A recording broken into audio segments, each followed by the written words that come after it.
attendre un rendez-vous, planifier un rendez-vous, préparer le rendez-vous, s'organiser, formuler toutes les choses qu'on a à formuler dans la tête pour être le plus efficace possible dans la communication avec les autres, hein, puisqu'on le sait, c'est jamais vraiment 100% certain que l'on soit compris, entendu, en tout cas par rapport à ce que l'on veut partager, et donc aussi parfois parce qu'on a, comme je le disais hier, un doute ou en tout cas on n'est pas sûr. Donc comme je vous le disais, j'avais ce rendez-vous aujourd'hui. Euh, et donc, ma pensée se clarifiait vraiment au fil du temps. C'était vraiment super chouette d'observer le processus. Je remercie aussi Doudou Love et ma sœur qui m'ont tous les deux permis de formuler plus clairement ma pensée. Et donc,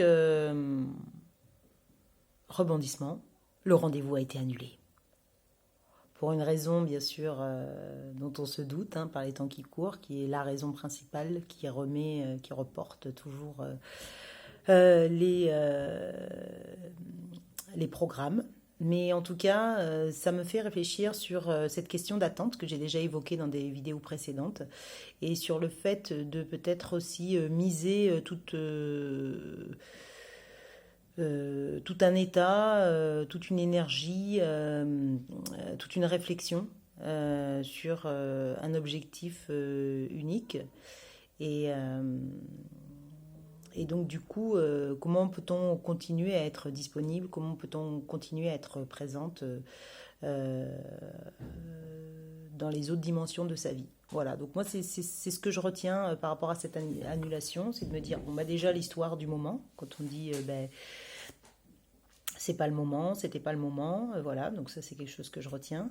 Et l'autre chose aussi, c'est de me dire, eh bien en fait, peut-être que justement j'étais prête, peut-être que les autres personnes n'étaient pas prêtes, ça aussi c'est quelque chose qui m'a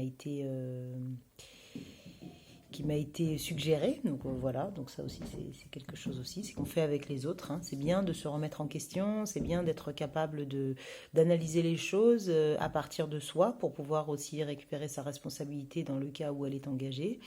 Après, comme tout lien se tricote à deux, on est toujours de toute façon en connexion avec l'autre, avec l'inconscient de l'autre. Donc tout ça fait que du coup ça donne des situations particulières.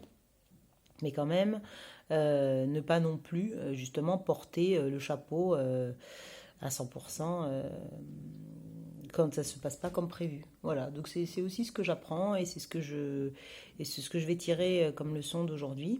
Et puis aussi la quantité de stress. Moi, je me suis rendu compte aussi que j'allais à ce rendez-vous avec beaucoup moins de stress que plein d'autres fois dans ma vie. Donc c'est aussi être capable de valoriser ses acquis, valoriser ses expériences, valoriser ses réussites, valoriser ses succès et être tranquille avec ça. Et puis aussi se dire que finalement un rendez-vous ou un entretien ou une audition, c'est quand même l'occasion qui nous est donnée par la vie de nous présenter tel que l'on est ou tel que l'on veut être vu. Donc voilà, le jeu, essayer de se connecter à ce jeu JEU et prendre les choses peut-être beaucoup plus simplement, même si c'est facile à dire, on le sait tous, que toute la dimension en fait peut être surinvesti qu'on y met à chaque fois. Donc je retiens ça. C'est du coup une surprise et qui m'a tout de suite fait me poser la question, eh bien, qu'est-ce que je fais à la place de ça? Voilà, donc ça c'est aussi être capable de se dire, ben, la vie c'est s'adapter aux imprévus et puis se réinventer. Comment on se réinvente? Voilà, c'est à vous.